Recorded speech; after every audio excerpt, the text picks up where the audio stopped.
করা পর্যন্ত কথা বলা যাবে না। বিসমিল্লাহির রহমানির রহিম। ঐতিহাসিক 7 নভেম্বর উপলক্ষে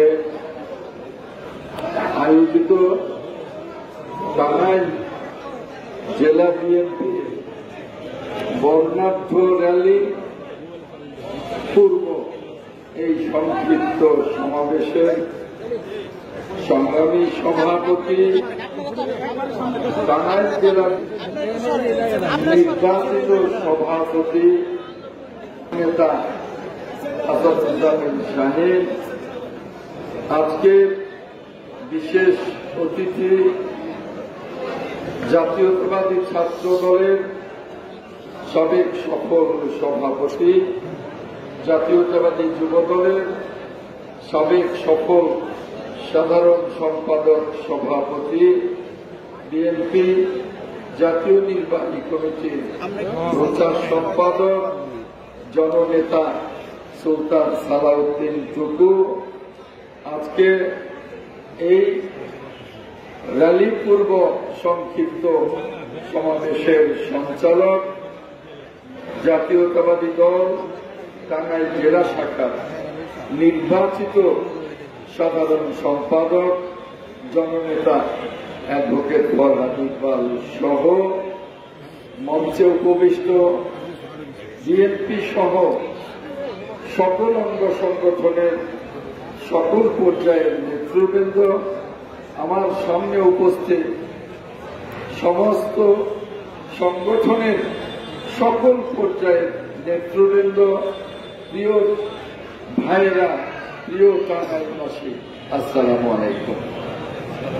আজকে এই সংক্ষিপ্ত সমাবেশের দাঁড়িয়ে শ্রদ্ধা নিবেদন করছি যে নেতা 71-এর মহান মুক্তিযুদ্ধের মহান ঘোষক ছিলেন, যে নেতা জীবনকে বিপন্ন করে, পরিবারের জীবনকে বিপন্ন করে মহান মুক্তিযুদ্ধের মহান ঘোষণা দিয়ে রণাঙ্গনে নেমে গিয়েছিলেন, বুক চিতিয়ে লড়াই করেছেন। আজকে শ্রদ্ধা নিবেদন করি সেই নেতার প্রতি, যে নেতা 7 নভেম্বরের সিপাহী জনতার অভ্যুত্থানের মহান নায়ক ছিলেন। আজকে শ্রদ্ধা নিবেদন করি সেই নেতার প্রতি, যে নেতা সমৃদ্ধ বাংলাদেশ গঠন করবার জন্য আধুনিক বাংলাদেশের রূপকল্প তৈরি করেছিলেন। আজকে শ্রদ্ধা নিবেদন করি সেই নেতার প্রতি, যে নেতা বাংলাদেশকে গণতন্ত্রের পথে সকল বাংলাদেশিকে গণতন্ত্রের পথে নিয়ে গিয়েছিলেন, একটি একনায়কতান্ত্রিক বাংলাদেশ থেকে গণতান্ত্রিক বাংলাদেশে রূপান্তরিত করেছিলেন। সেই নেতার প্রতি, যে নেতা বাংলাদেশকে গণতন্ত্রের চর্চায়, সমৃদ্ধ বাংলাদেশকে গণতান্ত্রিক বাংলাদেশে রূপান্তরের চেষ্টায় বাংলাদেশ জাতীয়তাবাদী দলকে প্রতিষ্ঠা করেছিলেন, সেই নেতা সাবেক সফল রাষ্ট্রপতি, ইতিহাসের রাখাল রাজা শহীদ রাষ্ট্রপতি জিয়াউর রহমানের আত্মার প্রতি শ্রদ্ধা নিবেদন করি আজকে এইখানে দাঁড়িয়ে। শহীদ রাষ্ট্রপতি জিয়াউর রহমান যে নেতা বাংলাদেশকে সমৃদ্ধ রাষ্ট্রে বিশ্বের বুকে দাঁড় করিয়েছিলেন, এবং যিনি নিজে বিশ্বের বুকে একজন রাষ্ট্রনায়ক হিসেবে সকলের সম্মান করিয়েছিলেন, সেই নেতার আবির্ভাব ঘটেছিল 3বার। প্রথমেই 1971-এ যখন দিক নির্দেশনা দেবার মতো কোন নেতাকে আমরা খুঁজে পাইনি। একজন মেজর হয়েও নিজের জীবন বিপন্ন করে, পরিবারের জীবন বিপন্ন করে যে নেতা গর্জে উঠেছিলেন। আমি মেজর জিয়া বলছি, আমি বাংলাদেশের স্বাধীনতা ঘোষণা করছি। আমরা তাকে দেখতে পাই দ্বিতীয়বার রণাঙ্গনের মুক্তিযুদ্ধে যে ফোর্স গঠন করলেন, বুক চিতিয়ে 9 মাস লড়াই করে বাংলাদেশকে স্বাধীন করলেন। যে নেতাকে আমরা দেখতে পাই যখন বাংলাদেশ অন্ধকারে নিমজ্জিত ছিল, যে নেতার আনুগত্যে উদ্বুদ্ধ হয়ে সমগ্র সেনাবাহিনী, বিমান বাহিনী, নৌবাহিনী, সশস্ত্র বাহিনী, আনসার এবং বাংলাদেশের সাধারণ মানুষ যৌথভাবে আন্দোলন করে, বিপ্লব করে যে নেতাকে মহান নায়কের রূপান্তরিত করেছিলেন 7ই নভেম্বর, আমরা সেই 7ই নভেম্বরে নতুন বাংলাদেশকে আমরা দেখতে পেয়েছি। নতুন বাংলাদেশের অভ্যুদয় হয়েছে। সেদিন আমরা দেখতে পেয়েছি সেই নেতাকে, আমাদের নেতা কালজয়ী জিয়াউর রহমানকে। আমরা সেই নেতাকে দেখতে পেয়েছি রাষ্ট্রপতি জিয়াউর রহমান হিসেবে, যিনি বঙ্গভবনে এয়ার কন্ডিশনের ভেতরে না থেকে গেঞ্জি গায়ে উদাল মেরে কৃষকের সাথে যে নেতা বাংলাদেশকে সমৃদ্ধ করবার কাজ করেছেন জীবনের শেষ দিন পর্যন্ত, যিনি ইতিহাসের রাখাল রাজায় রূপান্তরিত হয়েছেন, সেই নেতাকে আজ শ্রদ্ধা নিবেদন করে তার মাগফিরাত কামনা করি। 7ই নভেম্বর আমরা সারা বাংলাদেশ পালিত করছি। 7ই নভেম্বরের চেতনা একটি সমৃদ্ধ বাংলাদেশের চেতনা। 7ই নভেম্বরের চেতনা গণতান্ত্রিক বাংলাদেশের চেতনা। 7ই নভেম্বরের চেতনা মুক্তিযুদ্ধের বাংলাদেশের চেতনা। 7ই নভেম্বরের চেতনা মুক্ত বাংলাদেশের চেতনা। আজ আমরা 7ই নভেম্বরের চেতনায় উদ্বুদ্ধ হয়ে 17টি বছর ফ্যাসিবাদ বিরোধী আন্দোলন করেছি। হাজার হাজার নেতা কর্মী বিএনপির গুম হয়ে গেছে। হাজার হাজার নেতা কর্মীকে ফ্যাসিবাদের পুলিশ নির্মমভাবে হত্যা করেছে। কিন্তু এমন 7ই নভেম্বরের চেতনা ছিল, এমন 71-এর মুক্তিযুদ্ধের চেতনা ছিল, এত গুম, এত হত্যা, এত রক্তে রাজপথ রঞ্জিত হয়েছে, কিন্তু বিএনপি একটা নেতা কর্মী রাজপথ ছেড়ে যায়নি। বিএনপির একটি নেতা কর্মী ছদ্মবেশ ধরে অন্য কোন দলে ছদ্মবেশে আড়াল করেছে নিজেকে, এমন কোন প্রমাণ নেই। আমরা লড়াই করেছি, রক্ত দিয়েছি, রাজপথে থেকেছি, কিন্তু কোন দলের ভেতরে গিয়ে আত্মগোপন করিনি, গুপ্ত দলে পরিণত।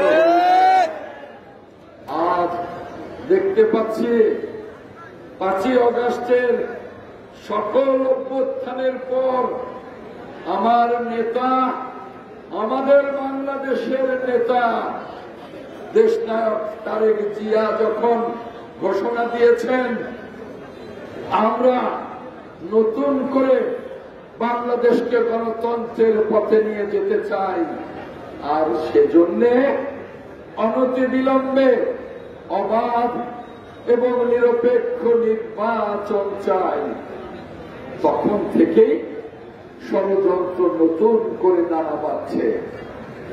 আমরা গত 14 মাসে দেখেছি, যাতে বাংলাদেশটা গণতন্ত্রের পথে যেতে না পারে, সেজন্য দেশি শত্রুরা, বিদেশি শত্রুরা, গণতন্ত্রের শত্রুরা বাংলাদেশের শত্রুরা চক্রান্ত ষড়যন্ত্র অব্যাহত রেখেছে যাতে বাংলাদেশ গণতন্ত্রে ফিরতে না পারে। পাশাপাশি শহীদ জিয়ার সৈনিকেরা, পাশাপাশি দেশনায়ক তারেক জিয়ার নেতৃত্বে, পাশাপাশি দেশনেত্রী বেগম খালেদা জিয়ার অনুপ্রেরণায় আমরা মাঠে আছি।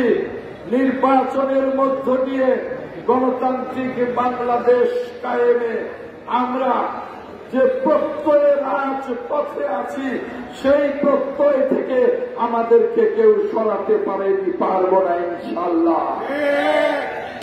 স্পষ্ট করে বলতে চাই, বাংলাদেশ শহীদ রাষ্ট্রপতি জিয়াউর রহমানের বাংলাদেশ, যে বাংলাদেশ যখনই মুখ থুবড়ে পড়েছে ওই জিয়া পরিবার মাঠে নেমেছে, বুক চিতিয়ে লড়াই করেছে।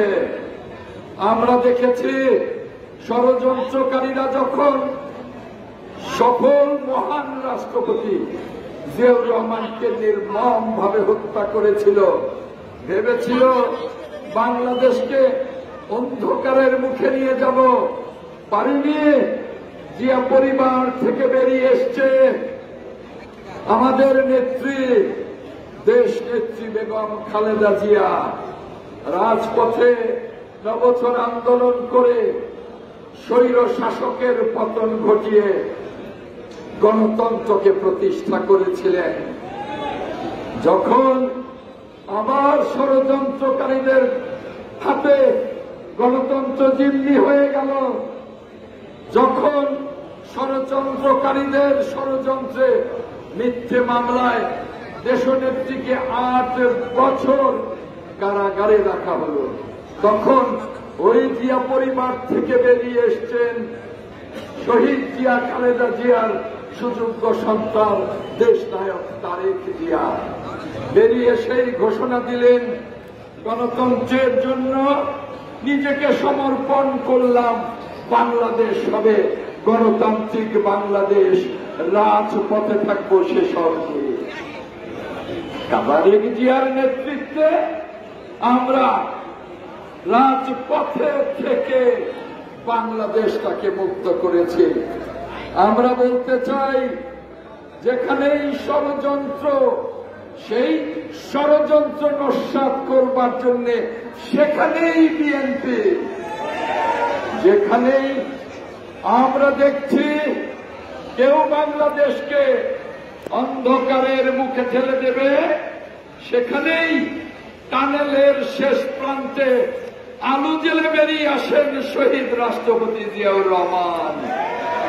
তাই বলছি, বিএনপি প্রত্যেকটি নেতা কর্মীকে বলতে চাই, সকল অঙ্গ সংগঠনের প্রত্যেকটি নেতা কর্মীকে বলতে চাই, সকল ষড়যন্ত্রকে নস্যাৎ করে নির্বাচন করতে হবে।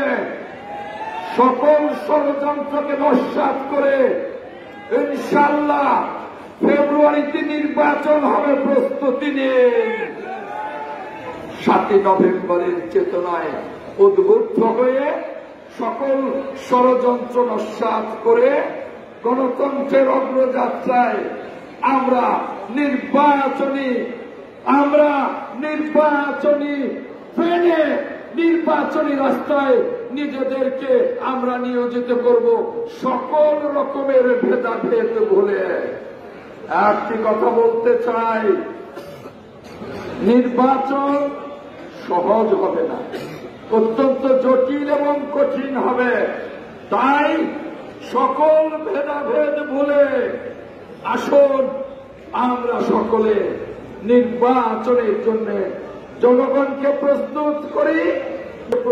এ কথা বলে 7 নভেম্বরের চেতনাকে শ্রদ্ধা জানিয়ে আমার নেতা শহীদ রাষ্ট্রপতি জিয়াউর রহমানের মাগফিরাত কামনা করে দেশনেত্রী ম্যাডাম খালেদা জিয়াকে শ্রদ্ধা জানিয়ে, দেশনায়ক তারেক জিয়াকে শ্রদ্ধা জানিয়ে আমি আমার সংক্ষিপ্ত বক্তব্য এখানেই শেষ করছে। আল্লাহ হাফেজ। বাংলাদেশ জিন্দাবাদ।